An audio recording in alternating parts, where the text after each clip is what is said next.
Good evening, everyone. I'm going to call the regularly scheduled meeting of the Simsbury Planning Commission to order. Today is Tuesday, January 9th, 2018. The time is 7 p.m.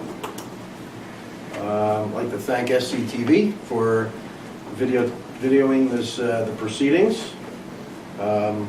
Also, just like to recognize some of our new members here. I was happy to see everyone introduce themselves, but we have Craig McCormack.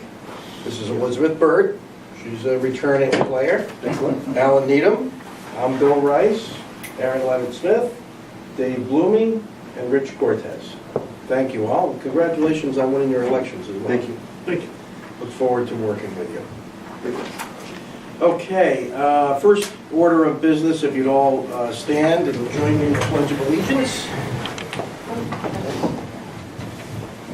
I pledge allegiance to the flag of the United States of America and to the republic for which it stands, one nation, under God, indivisible, with liberty and justice for all.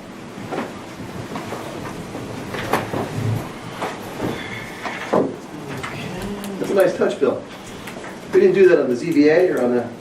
Yeah, we implemented that a couple years ago. I like that. Great. Okay, now I'll have the roll call. I'll take the roll call. Holly Bem indicated that she was not going to be able to make it tonight, so she's absent with an excuse.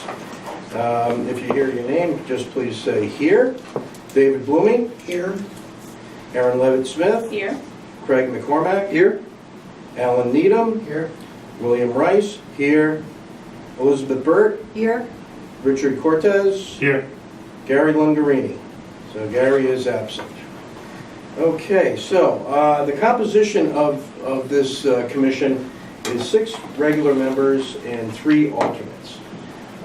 It's been a tradition that we try to fill the commission to its 6th regular member in the event that a elected regular member is not present. Okay, so tonight we do have 1 absent regular member.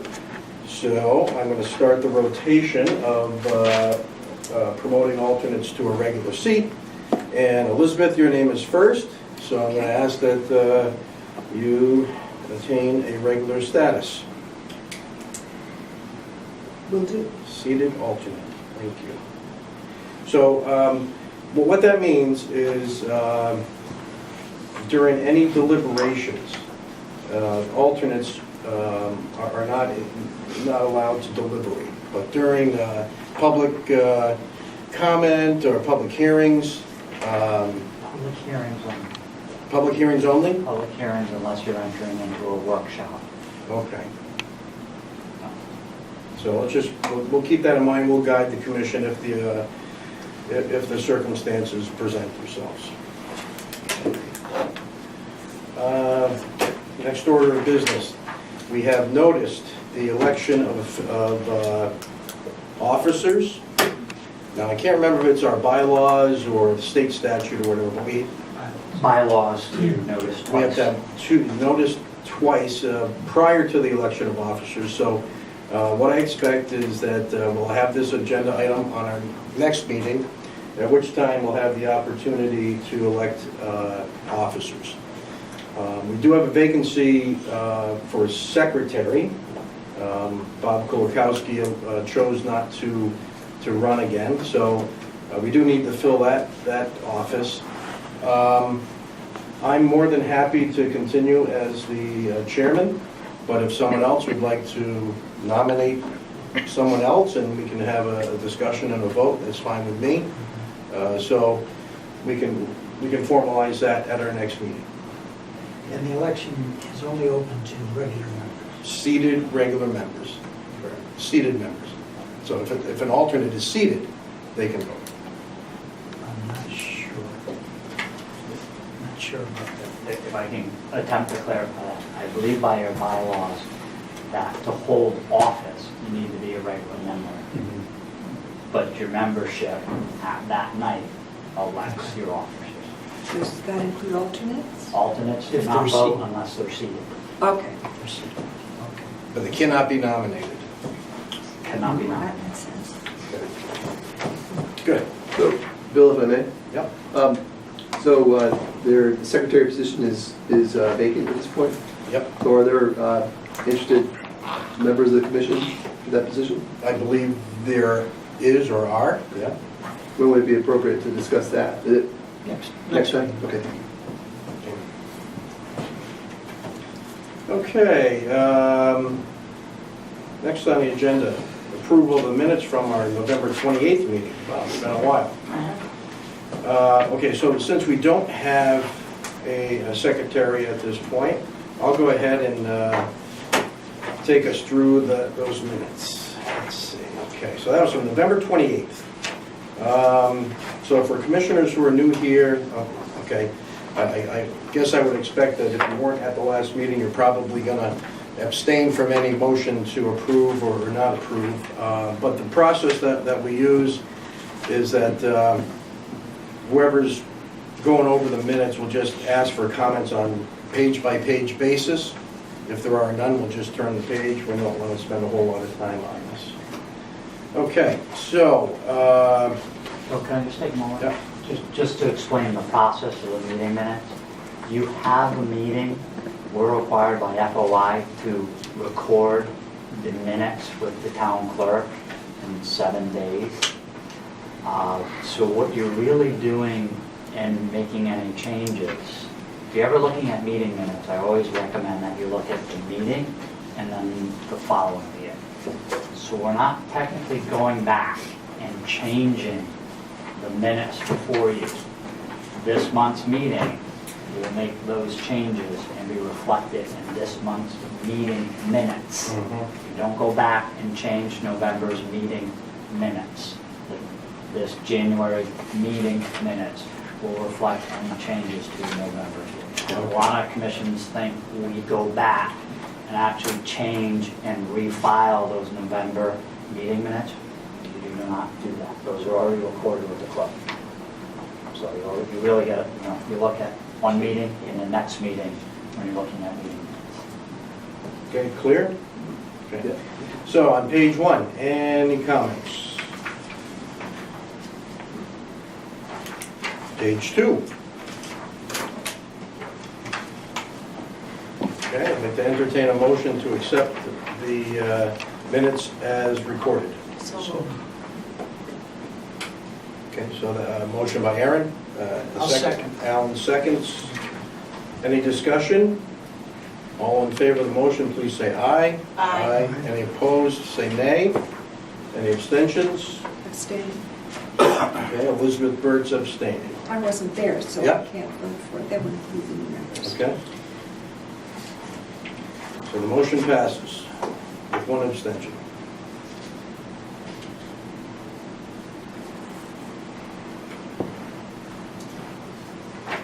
Very good.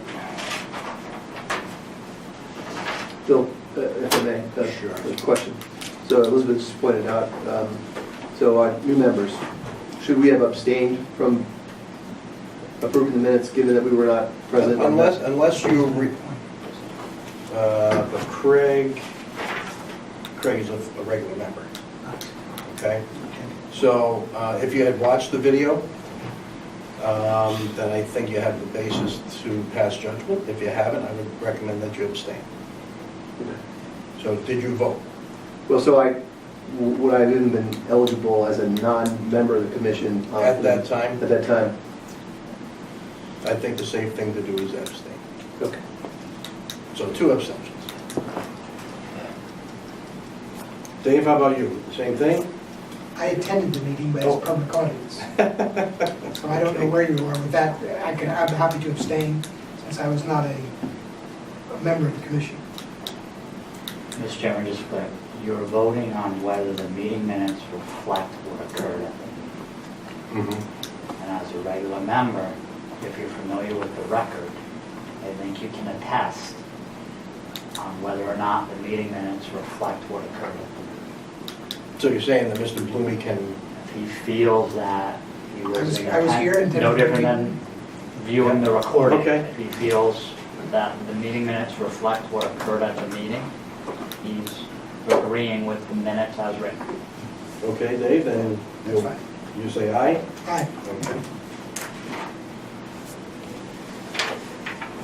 Okay, we have no public hearings under old business. We have no applications under old business. We do have an item regarding the plan of conservation and development. And as you can see, commissioners, the final product has been delivered to us. Mr. Rabbit, you'd like to make any comments? Just, I'd like to commend the members of the standing board as well as the members who participated in the writing of the document. I've said it before, kudos go to the commission and as well as the chairman, who was quite the taskmaster with keeping us on time, on schedule, on budget. Again, you're working from day one very closely with staff and a consultant. I think you see the benefit in that again, you're able to stay on task, and by staying on task, and in most instances, you stay on budget. You accomplish this in a very tight time frame of less than a year, and should be commended for that. And I think before you is a good document for the community, which gives you some policy directions from the land use perspective of where the community should go over the next 10 plus or minus years. Well, thank you for the help, too. I have a question. Jamie, does this anywhere state who the members of the commission were at the time? Very last page, Very last. you turn to the back of the document. Not quite. Third to last page has the planning commission members as well as staff. When this plan was adopted, elections weren't held yet, so you had the standing members. You'll notice on the zoning commission there was one change, and that is reflected.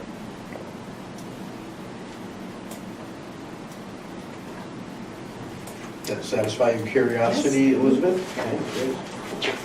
Okay, and we'll press on to the next agenda item, which is new business. I see that we are not in receipt of any new applications, but there is a referral, and we touched on this a little bit last meeting, so let me just read it into the record. This is CGS 8-3A, referral to the zoning commission for zoning commission application number 17-56 of Marshall, excuse me if I pronounce the name wrong, Epstein, Rosedale Farms, and TJ Donahue, Esquire, applicants for a text amendment to the definitions of the town of Simsbury zoning regulations regarding accessory activities in support of agricultural operations, include the baking of specialty breads and pies. So this was continued from our 11/28 meeting. And Attorney Donahue, if you'd like to make some comments, I think that would be appreciated. Thank you, Mr. Chairman. Good evening, everybody. The CGS 8-3A referral, as far as this board is concerned, is to make sure that any change to your zoning laws is consistent with your plan of conservation and development. And in preparing for this, I had a chance to go through your plan of conservation and development, and it's an extraordinary document. I commend you all for it. But you clearly had Rosedale Farm in mind many times when you were doing that document, but it was a pleasure to go through your document, and you are to be commended. It's extraordinary. I'd like to tell you why we have the application for you, what the application is, and how it's consistent with your plan of conservation development. Rosedale, which is Rosedale Farm, I think you're all familiar with it on East Woodcock Street, one of Simsbury's 10 farms that you mentioned in your plan of conservation development, and a very significant one that's had its development rights purchased by the land trust and the state, and which operates something that's a credit to the community and to the immediate community it's in. Rosedale wished to create a small food preparation area at the farm for the baking and preparation of pies and breads. In discussions with the town, when they put that forward, they were advised that it was not certain that those activities were allowed under the zoning regulation. The zoning regulation allows farms, and it allows agricultural operations.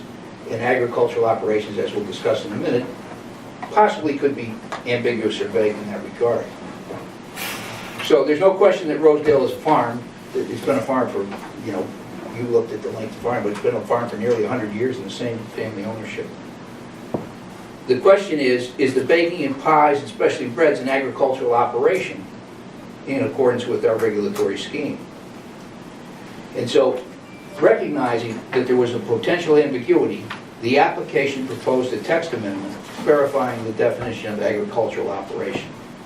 So that in our application itself, it shows you the existing definition, regulatory definition of agricultural operation, and then in the application it shows the additional language that we added. And I'll go through that.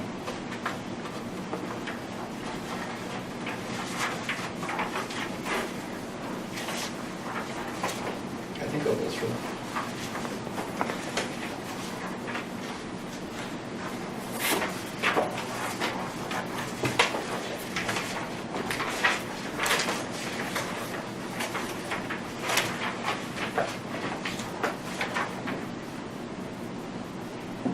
The language that was added included permitted accessory activities in support of agricultural operations include the baking of specialty breads and pies where the farm is over 25 acres and the preparation and baking area is less than 400 square feet.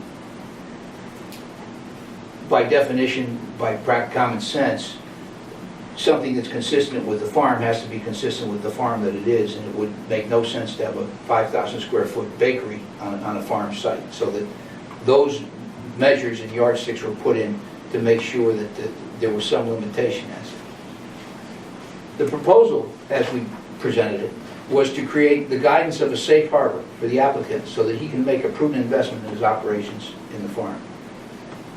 When you come into the town and you say, is this permitted? And they say, I'm not sure I can give you a permit like that because it might not comply with zoning. It's hard for an independent businessman or anybody to make a significant investment not knowing whether it's actually allowed. At law, a safe harbor is a provision of a statute or regulation that specifies that certain conduct will be deemed not to violate a given rule. It is usually found in connection with a vaguer overall standard. By contrast, unsafe harbors describe conduct that won't be deemed to violate the rule. That will be deemed to violate the rule. And the example of a safe harbor is that in the context of a statute that requires to not drive recklessly, a clause specifying that driving under 25 miles per hour will be conclusively deemed not to constitute reckless driving. And that's a safe harbor. That tells you that there's a reckless driving statute that could refer to a lot of different circumstances, a lot of different issues. But if you're going under 25 miles an hour, you're not going to be deemed to be driving recklessly. And that's what we want. We wanted a statute that said, go ahead and put your oven in.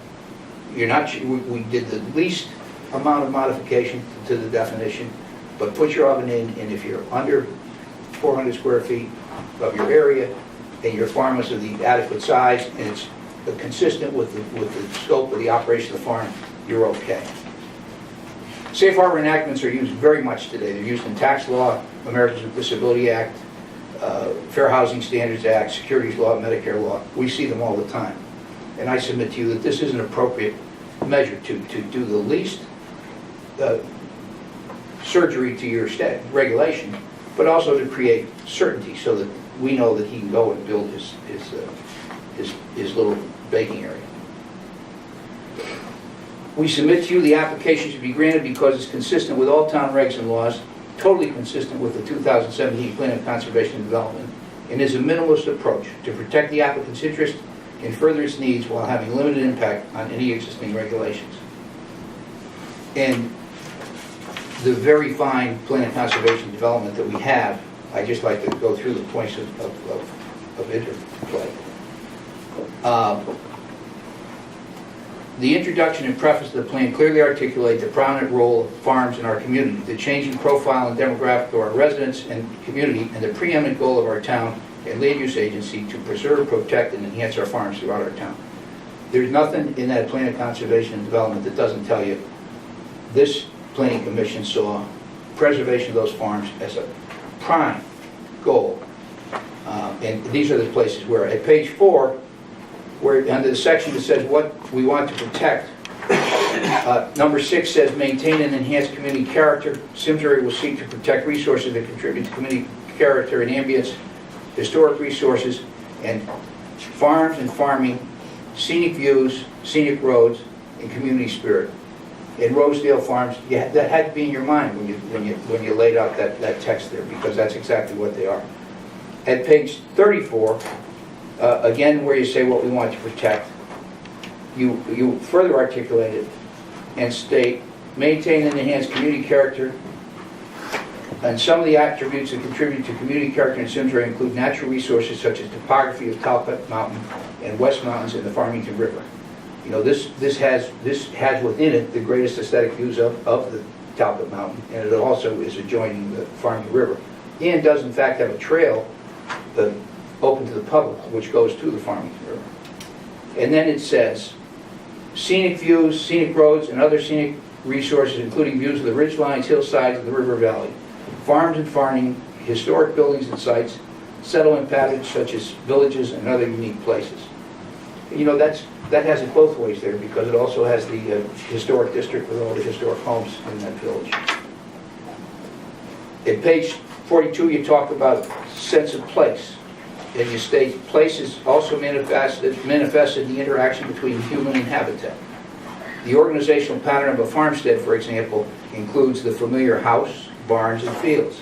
It also includes the experience of a farm, the sounds of livestock and tractors, the smells, manure and freshly mown hay, and the history associated with the site, perhaps owned by the same family for generations, or renowned for its organic produce. Page 42, you talk about the historic district. East Weetach Historic District, we're in it. And when you talk about farms, in that section, you talk about the 10 predominant farms. In number 5, of course, is Rosedale Farm. At page 47, at page 59, you talk as goal number 4, you seek to create corridors or linkage between historic sites and possible. For example, the Rosedale Farm, East Weetach Street, and Carroll. Again, mentioning specifically this farm, which is a treasure of the town. At page 59, or thereafter, you suggested 7.3, support the preservation of working farms and the availability of farmland soils. And under produce markets, Simsbury will encourage the formation of farming cooperatives to facilitate a mutually beneficial farming environment, encourage the purchase of products such as milk, wine, and produce from local farms, and strive to find a permanent location in Simsbury for a farmer's market. Unique places in Simsbury at number 9, promote economic development. Simsbury will encourage and promote economic development that benefits the community, jobs, goods, services, tax base. Some areas will be investigated for expansion of business zoning in order to take advantage of Simsbury's locational advantages.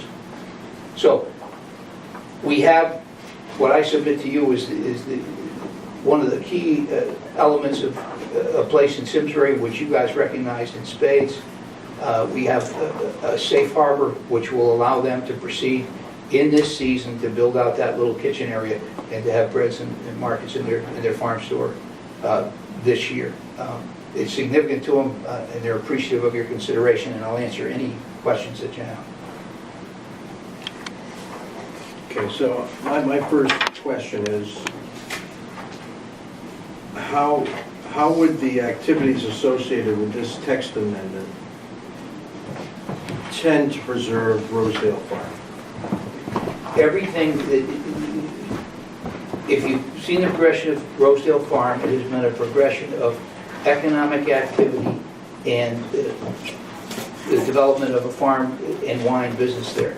This is to continue that, and this is a product which will help support the economic entity, which is Rosedale Farm. And as you know as a businessman, if you're not growing, you might be dying. And so this is another step toward of a consistent pattern of activity, economic activity, which will support that farm into the future. When I think of accessory activities, specifically related to a farm, a bakery does not come to mind, unless the farm was growing wheat. where a derivative product of the farm is actually used in the activity. I hope that you'll consider your full experience of farms and farm stores across Connecticut. There are pies and pastries at virtually all of them. It's a very common product. If you want to look at the statutes of the exemption for state sales tax for farm stores, another thing like our regulations, like our plan of development, which encourages and supports farms, you will see that that pies are specifically mentioned as something that's an exempt farm product at a farm store in the state of Connecticut. Is it tied to the fruit being produced on the farm? I would think that's a nexus, yeah. I mean, I think that's probably right. With that, I can see the corollary much easier. I think that's the corollary. Other commissioners? So are we saying that they're going to grow the fruit that goes in the pie? Some of it. You know, the rules on farm stores are the rules on farm stores. I noticed in the additional language, it says, in support of agricultural operations. I think you've explained that that means economic support. Okay. Include the baking of specialty breads and pies. What does it exclude? What does it exclude? that- If it includes breads and pies. That language, as I explained, is a safe harbor. It's there so that working with the town, as Rosedale does every day, the town can say, go ahead, we'll give you a permit to put your stoves in because you can do that, because the definition says that you can do it. There's no exclusion. There's no, So they could have. everything else remains the same. This is a safe harbor which says there's an ambiguity in this regulation, and we're going to tweak it so that we know that you can put several ovens in there to bake your pies. Okay, but could they put in devices to sell hot dogs? I don't know, number one, I don't know if they can now or not, but I don't think anything you're doing today wouldn't have anything to do with that question. That's a different question. Well, if they open a baking facility and they make pies and breads, then they will be limited to selling pies and breads? That's their safe harbor, that's what they can do. And that's what they want to do, and that's all they want to do. And if they wanted to open up a little restaurant or something, on the, I don't know how you do it, 400 square feet. Well, there are different, but there are different requirements for the farm and a restaurant, and there could very well be a restaurant there someday, and they'd have to be here. They'd have to work with the town to make sure that it was in compliance. So you're not asking to serve the food for people to eat there, you're not opening a restaurant, or they're not opening a restaurant or a cafe. Commissioner Britt, this, Right. they have functions there. They have fully permitted wines there, where in the back where they sell their wines and they. I'm just saying this. No, this is. The request is for 400 feet because it's an existing bay of a garage, which is a place certain. There'll be no new construction on the premises, and that's where he's going to install the baking facility, and that's all he's looking for. I have a question for the chair in that respect. Knowing what Rosedale Farm looks like, 400 square feet is about the size of this room, maybe a little bit smaller. But would that restrict other farms from doing it if they wanted to go 450 square feet, for example? Is this sounds like it's specifically tailored to Rosedale's garage, right? When I work, it is a garage. It's a bay of a Which garage. sounds very reasonable, but do we want to change zoning regulation language to fit a specific case? Or do we want the language to be a little bit more general? So if Tall Meadow wanted to put in a bakery, but they had 500 square feet, they wouldn't be able to do it. Not in They'd accordance have with this text. They'd have to get a variance. Well, I'm not sure. I mean, that's a commercially zoned piece of property. That was just an example. This is a very narrow, safe harbor that Exactly. we've carved down the best we could to do the least possible damage, to make sure that this individual, who's a great Simsbury citizen, can make an investment this winter so that he can sell pies on the farm next summer. That's what this is about.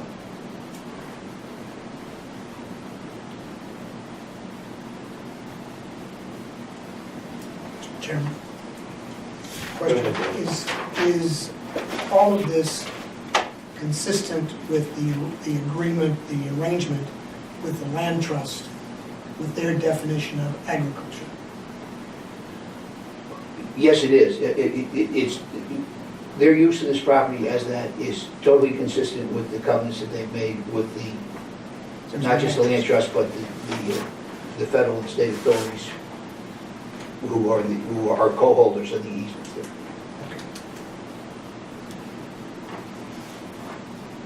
Well, I think it's pretty clear that, you know, the Plan of Conservation and Development, which is our guiding document in this discussion, supports the preservation of farms, okay? I'm not convinced that certain activities will indeed preserve the farm.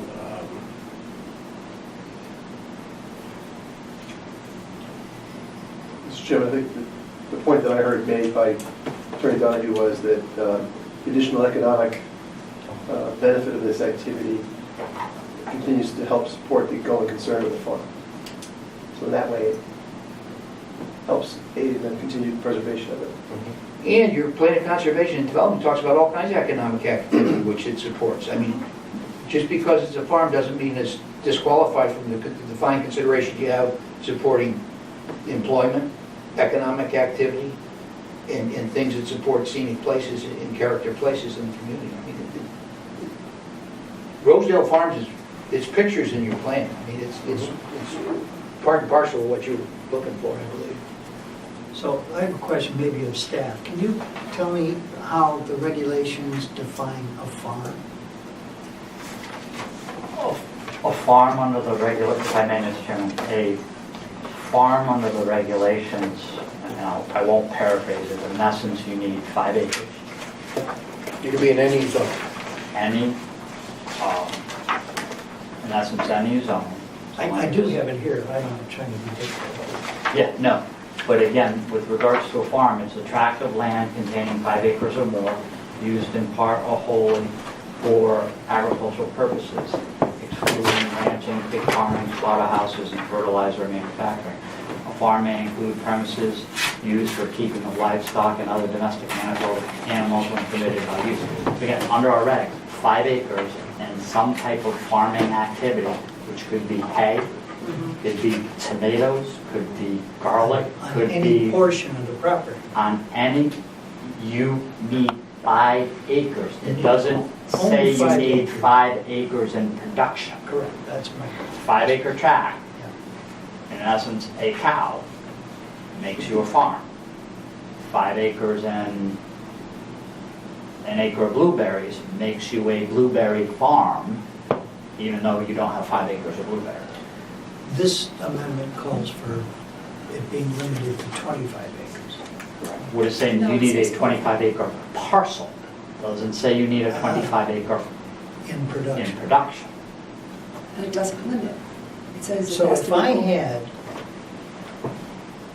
I had access, which it did, if I had access to 25 acres and I had a house on it, I had 10 houses on it, and I had a spare half an acre and grew some hay, under this, could I put in a bakery? If you generate $1,000 in gross income, permitted use as of right. Yes. So because it's as of right for the new folks, that means I don't have to go before anybody except for the details of building. But Zoning permit. The zoning that's all I rules. need, because I can do it, because this says I can do it. Correct. That, my biggest concern is, this doesn't apply just on Rosedale Farm. This applies anywhere that somebody has 25 acres. And I'm concerned about it. It says baking especially breads and pies, and that's great, okay, but I don't know what else is gonna morph out of that. I haven't heard anything that makes me think it's limited to breads and pies, or that, I mean, the farm is gorgeous, there's no question about that. And I'm not sure how aesthetically or town character-wise this enhances the farm. It does make it more profitable, I get that. But my main concern is unintended consequences. Somebody owns a piece of property or merges some properties, and houses aren't selling well, and they decide they'd like to put up a little stand of some kind. Maybe that's stretching it, I'm not sure. But it's not just what it says about Rosedale Farms, it's what it says. It's what it says for the entire town. May I comment? Sure. We're tying ourselves in a knot. We're beyond reason. I mean, common sense is dying. This only applies to a farm. A farm is a tract of land containing 5 acres or more used in part or wholly for agricultural purposes. And then agricultural operations is the definition that we're modifying, and we're saying that the baking of pies and the breads have to be an agricultural operation. And those are the operations and activities located on land defined as a farm under these regulations whose annual gross sales from agricultural products during the preceding year were $1,000 or more. If you have issues with any of that, revisit it. But you have one of the best farmers in town who has a bona fide, who was confronted with town staff with an ambiguity in a regulation and went and worked with town staff to try to create a safe harbor with the minimal incursion in the statute, in the regulation, to try to bring us to a place where he can continue to develop his farm. As an economic success, as a success aesthetically in every other way, it's extraordinary. Rosedale Farms is as good as your plan of conservation development. It's extraordinary. Actually, I don't disagree. On the surface, I understand what Alan is saying. It's who else is going to interpret this? Do you know what I mean? Like, if we make this text amendment, it doesn't just affect Rosedale Farms. We have to think about other people and other farms and how that affects. So unfortunately, so I think that's why the discussion is happening the way it is because other people will have access. So if this guy's... You're not worried about pies if something happens. You're worried about somebody who's got 5 acres and starts farming 1 acre of it and starts putting up some kind of an ungodly activity. It's not the safe harbor we're talking about here. I mean, the parade of horribles that Alan suggests, that comes from your definition of a farm. It doesn't come from the fact that if you have a farm, you can bake some pies on it. I mean, But this text amendment tacks on to that language. So if that's the definition of a farm needs to be worked on, maybe that's true. But this tacks on to the existing definition of a farm. it has to. That's how we create a Sure safe it has harbor. to. And that's the exactly problem. what we did. That's the problem. So Alan, is your concern that there are other potential sites throughout town that could spring up with a bakery? Yes, Okay.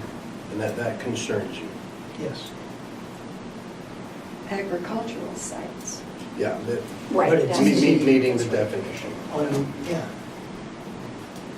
I don't know how many sites like But that there can I are. ask a clarifying question? Even so, if another site wanted to build, and you have an existing structure there that he's going to put the, A garage. right, so that's where he's going to put his, so in order to do something like that, let's say Joe Schmo up the street wants to do it, but they don't have a garage, would they have to get approval for building? Sure.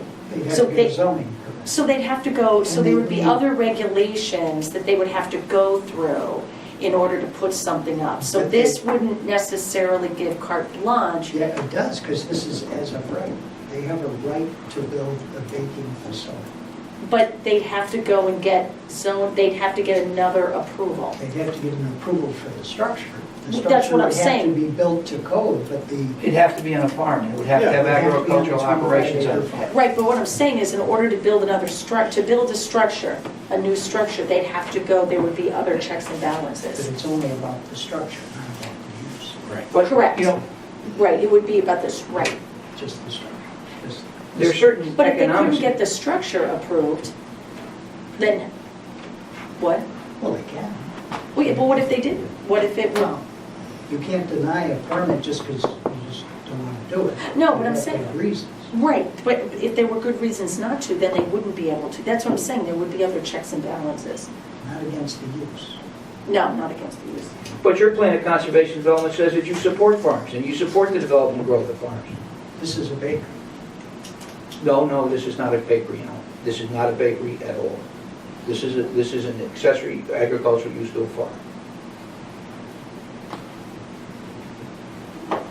I haven't made up my mind. I'm just asking questions.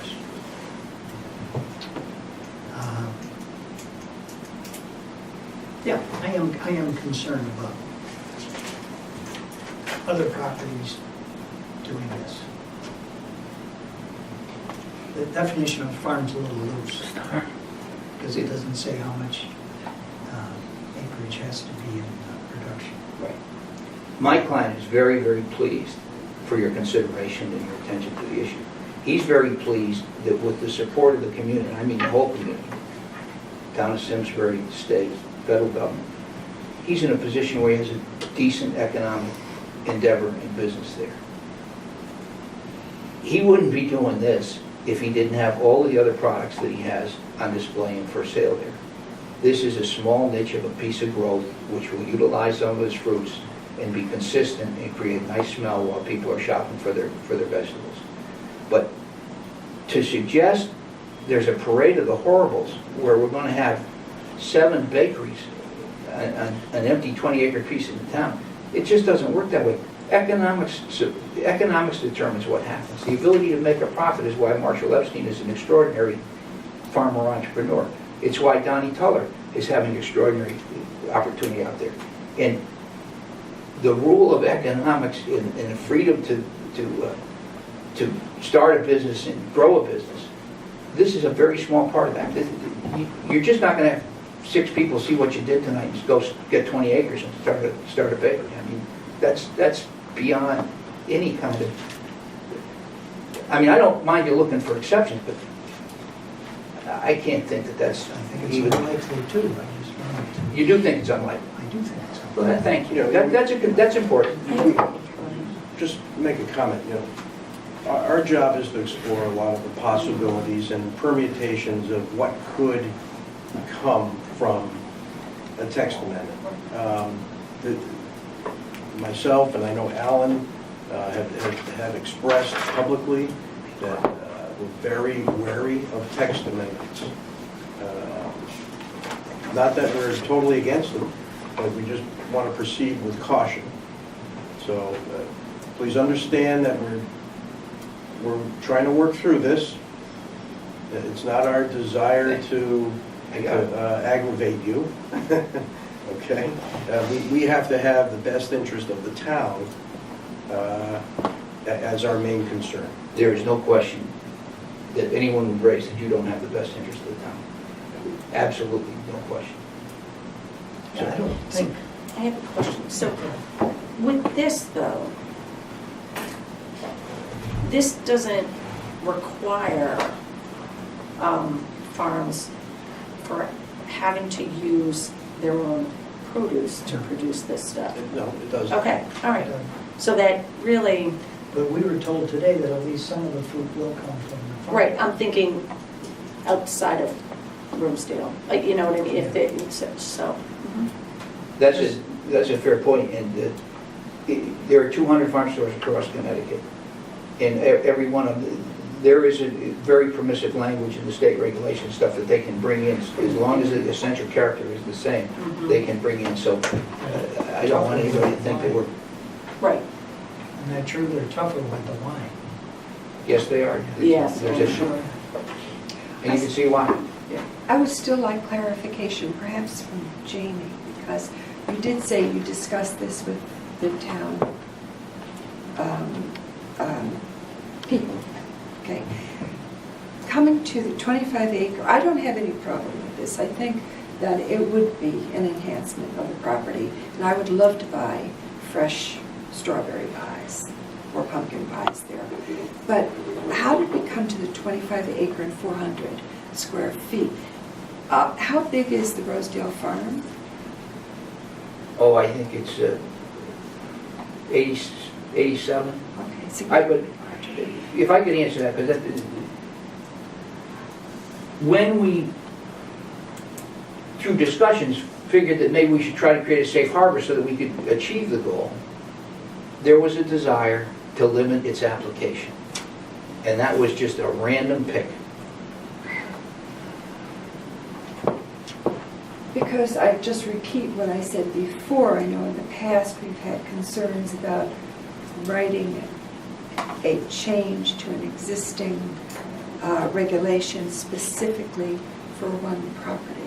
People point to it and say, oh, that was written for Rosedale Farms or whatever. Is A this good- broad enough for other people to be able to use for the benefit of the town? It's a good point, but it's very much a part of your regulation, but it's just a definitional section, and it is just, it's just cutting that safe harbor, and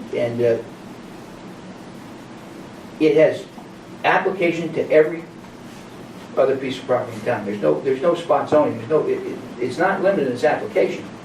It tells you that you can buy your ovens, you don't have to worry about having to rip them out, that's what it tells you. If I may add, I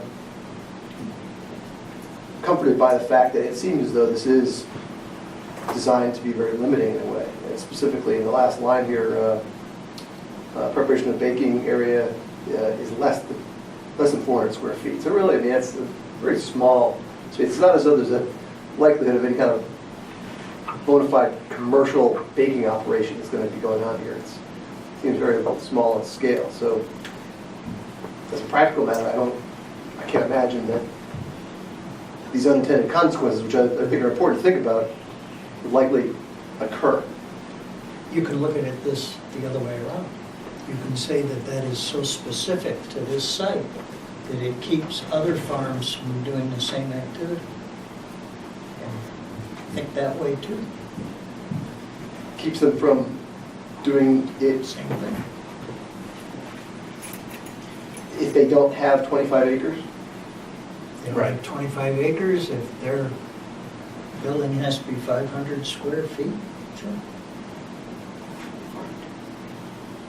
Yeah, Right. we're always on the lookout for, a text amendment that will tip the scales in the favor of one individual or business compared to others. Yeah, this, we'll have to decide if this suits the POCD. Right. But what I'm talking about is, will something done by right in 20 years, will that suit the POCD? And if you can do it by right, it doesn't matter.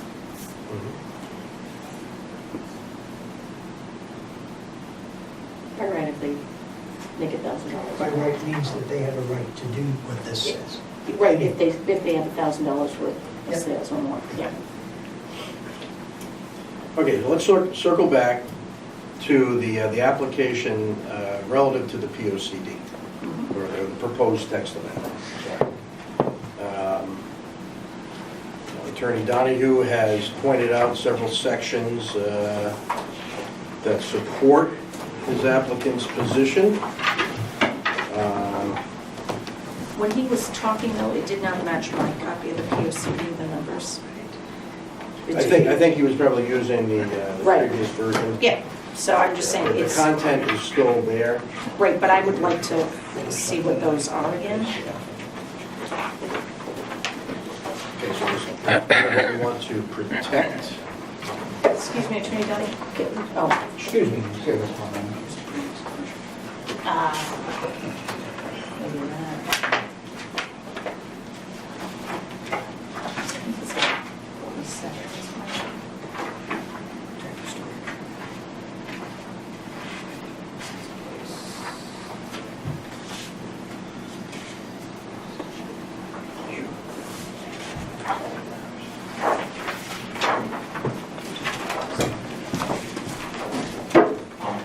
Mr. Chairman, just for clarification of what I asked Mr. Donahue, is when he was making some references to the POCD, it appeared potentially that some of the pages were off.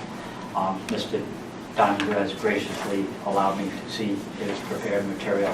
If I just have a moment, I'm going to Okay. check his references, because as Mike and I were going through the adopted POCD. We're not sure if we were off a page or, Correct. I would, Thank you. I would submit that, I would bet that all the numbers are correct in one place or another, but they might not have been cited as the correct page of the right site. I was trying to follow along, and if they weren't, so thank you, because they weren't, I just want to be sure that.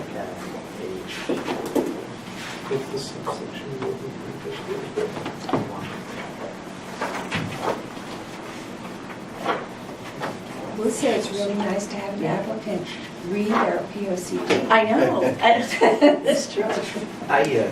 I participated in the one in 1983 as a member of the commission, and your work is extraordinary, and the historical sequences and the contexting of it is really good. We had a great consultant.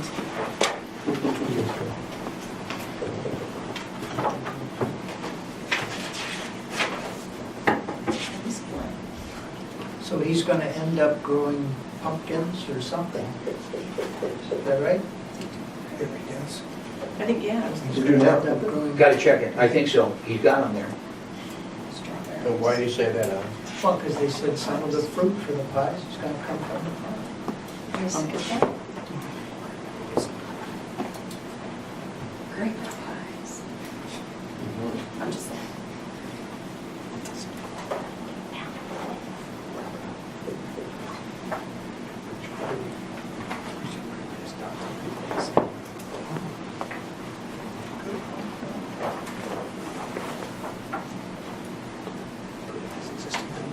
Right?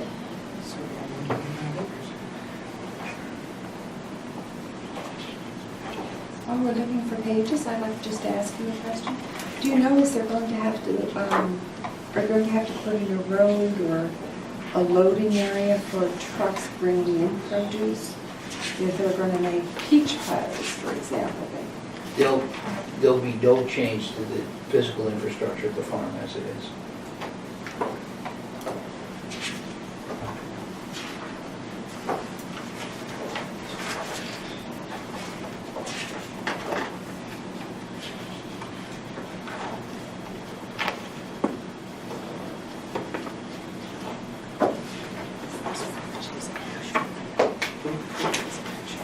Yeah. Yeah.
Georgia.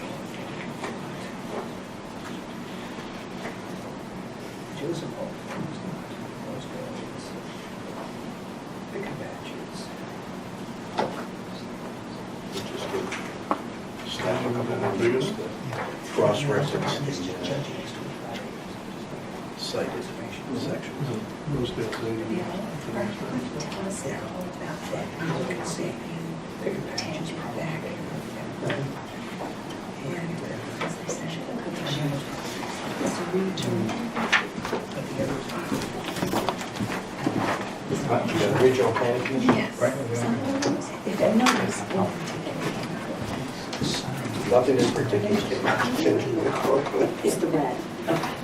Mr. Chairman, just with a quick perusal of the information Mr. Donahue shared with us, that there's reference to comments on page 34, should be in the vicinity of page 40, and the comments associated with what he referenced as page 59 which is support the preservation of working farms and availability of farmland soils, is in, that language appears on page 50 and section 7.3.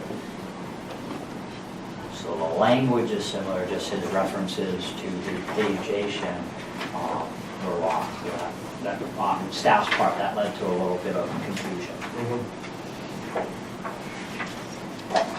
Sorry about that. Not an issue.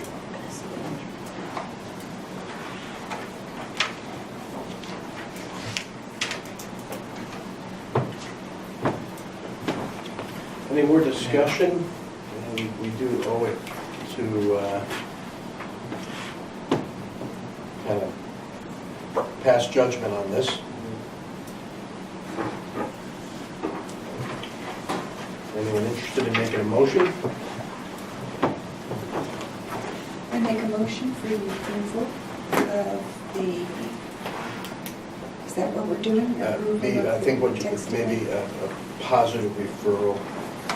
Positive referral of the proposed text amendment to Motion, CC. Second, Elizabeth. Just for clarity on your roles associated with the statutory language contained in the referral process, your role is to determine whether or not the proposed text amendment is consistent with your current POCD or is not Okay, so that's consistent. the terminology. You're not, in essence, you're not saying we're for or against the language. You may be, personally, will say for it, but it's not consistent with your POCD. You could be against it personally, but it is consistent with the language contained in your POC. So your role and task is to make a determination if it is consistent and or inconsistent with the 2017 POCD. And that should be in the motion, is that reworded that way? If That motion. Mr. Fur intended to make a motion, a potential appropriate motion would be to move that we find the proposed text amendment as submitted consistent with the 2017 POCD. And Elena, Elizabeth, I'm not intending to put words in your mouth, but You're fine. I think that was the intent of your motion. Yes, it was. So I propose that we find the proposed text of the amendment to the Town of Simsbury zoning regulations. Do I need to quote now? Regarding assessor, no, is consistent with the language contained in the 2017 POCD of the Town of Simsbury. I'll second that motion. Any discussion? I would like to add specific references in the 2017 POCD. So let the motion be amended to refer to preservation of farms. 7.3, is that what it Yeah, was? I believe it is. It is, page 57.3. Page 50, section 7.3. Yeah. Okay. And my second is to that, second that amended component. And how about the one that was maintained in? Yeah, 7.3. Page 4, item 6, maintain and enhance community character. Yeah.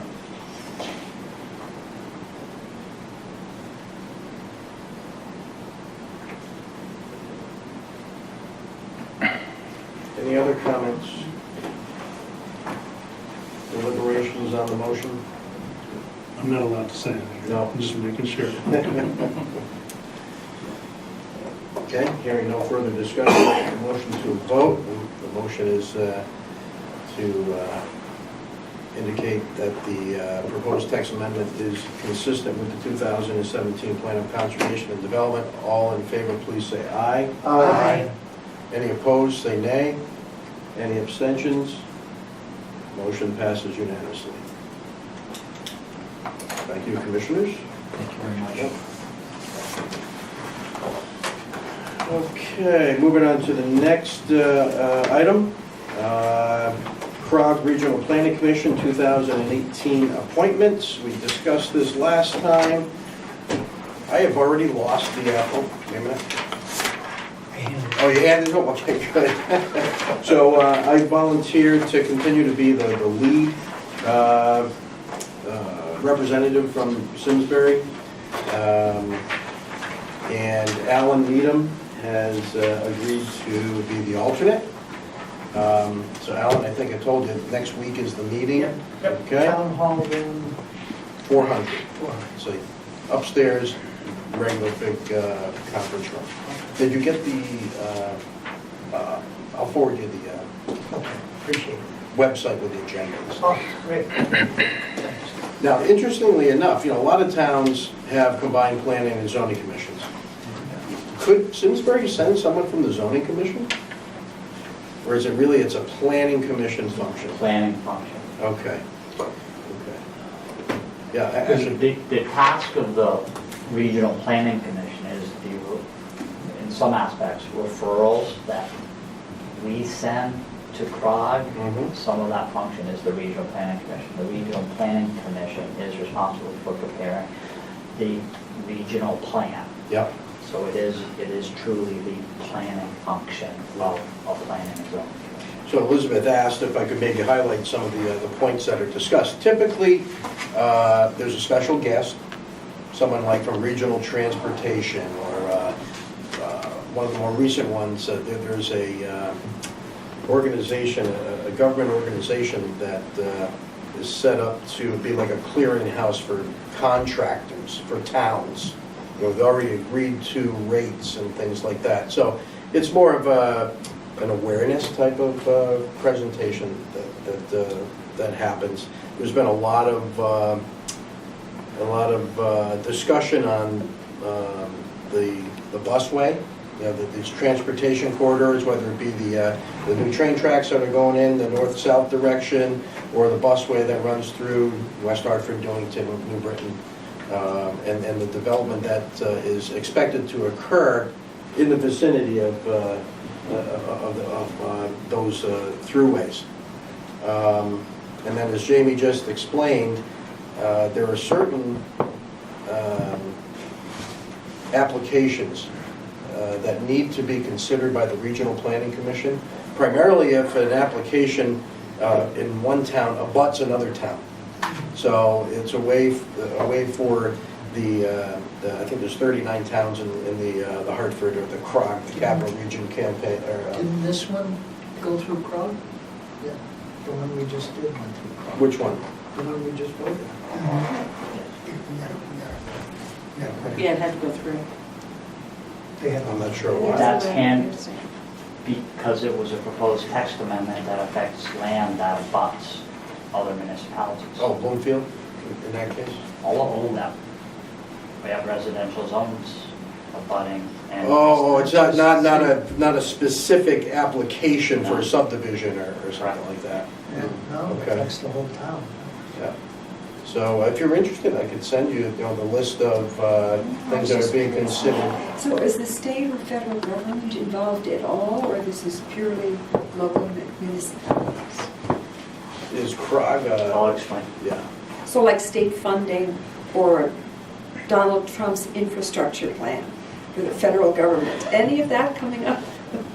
Or would it be applicable? Right now, you have state government, and there's kind of a throwback of county government. We used to have regional planning agencies in the state of Connecticut, which function, we'll say that's a political division of the towns. No one is required to be a member of a council of governments. It is voluntary. The Capital Region Council of Governments is a voluntary agency. It's comprised of its membership. The difference between the old regional planning agencies and the Council of Governments is the regional planning agency's board of directors were appointed by the municipality. And in a Council of Governments, the board of directors is the chief elected official, in every community and/or their appointed town manager. You can have a town manager on the board. So it puts the responsible person in the community in the seat at the region, and it really takes local issues on a regional scale for discussion with regards to land use, to Bill mentioned transportation, or other influencing items that may affect the region, which affects the town. And who funds CROG? There's a per capita assessment on the membership, as well as the council of governments get a significant portion of their funding from the Department of Transportation. State plan of transportation, regional plan of transportation, each region is required to have a plan and funding. Yeah, and they have. Funding allocation is decided at the regional level now in some aspects. Sidewalk programs, bridge programs are prioritized in the regional transportation plan. It's called the TIP, Transportation Improvement Program, within the regional plan. So again, the council of governments sits down with the chief elected official and prioritizes transportation projects within the region. Not really big things like I-84 improvements, but whose bridge is more important to replace next? Avon, Farmington, Simsbury, Bloomfield. Those decisions are made at the regional level. Question, Bill.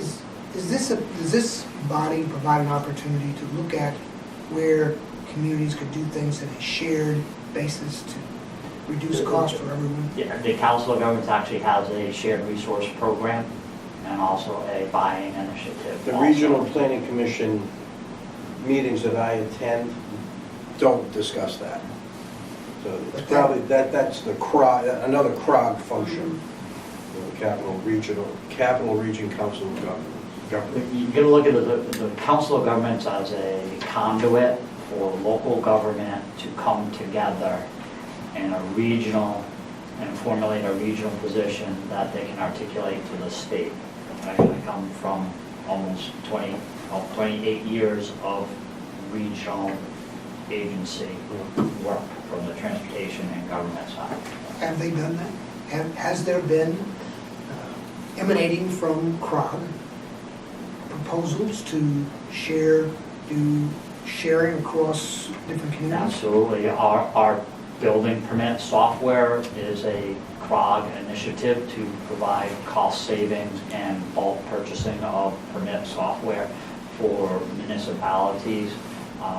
Geographic information system purchases with regards to aerial photos and other data is regional initiatives. Bike and pedestrian planning are regional initiatives. Again, transportation planning are regional initiatives. It's much easier to get 39 people in the room than it is to get 169 individuals in the room because Hazard mitigation. and hazardous Right, that's a mitigation big one. plan is, Capital Region is undertaking that right now. We've already had one meeting, and we have another one coming up. In a couple of weeks. So, we'll send the link out to everyone for the Capital Region Council of Governments. And again, if there's a lot of Right, the information. Regional Planning Commission is one part of CROG. Right. It just seems like with the increased state costs and the state pushing more costs to communities, the communities have to find find more ways to do things together. And if this seems like one of the logical vehicles to be able to do that, when people come together like that, to be able to do it, because that's the future. That's where we are going to have, excuse me, in my opinion, I think that's where we're going to have to go. Any other correspondence, Mr. Rabbit? No, Mr. Chairman. Okay. I do have one question before you adjourn, with regards to under general commission business. Yep.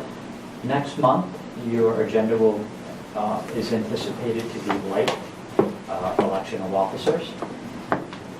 You do have some new membership. Would it would you like to take the opportunity as a commission to put workshop on that agenda item and potentially just spend an hour to go over policies, procedures, responsibilities, roles and Documents. responsibilities of the planning commission? And then, talk about what the planning commission does, what the zoning commission does, and how those two entities interact. That'd be great. Yeah. And I'll give Mike the night off, so that. Okay, good. But you don't have both of us here? minutes. They've been given copies of bylaws Yes. and statutes Yeah. like that. Oh, that's, I think that's a great idea. that's the book. So which meeting are you talking Which about? one's it? The February meeting, 13th or 27th? I would potentially look at the That's awesome, yeah. 13th, because that's election of offices Yes, and it's- officers, and then giving workload and permit load that you may not have a meeting, second meeting Maybe 2 weeks. in February. How about the 2 week? Yeah, We can do 2 weeks. We'll do 2 weeks. We have one in, yeah, that was. We can do 2 weeks, Today's sorry. the 23rd. 9th. 9th, so the 23rd would be the next one. We can do that on the 23rd, sorry. Okay, let's plan for that. And election of officers. Yes. So those, again, be very, and again, the workshop will be policies, procedures, roles, and responsibilities.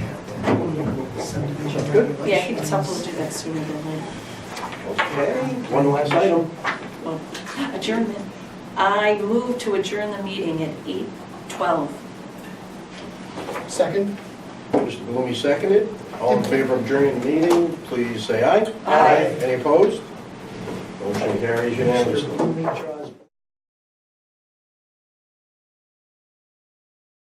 Funding for Simsbury Community Television is provided in part by contributions from viewers like you. Thank you.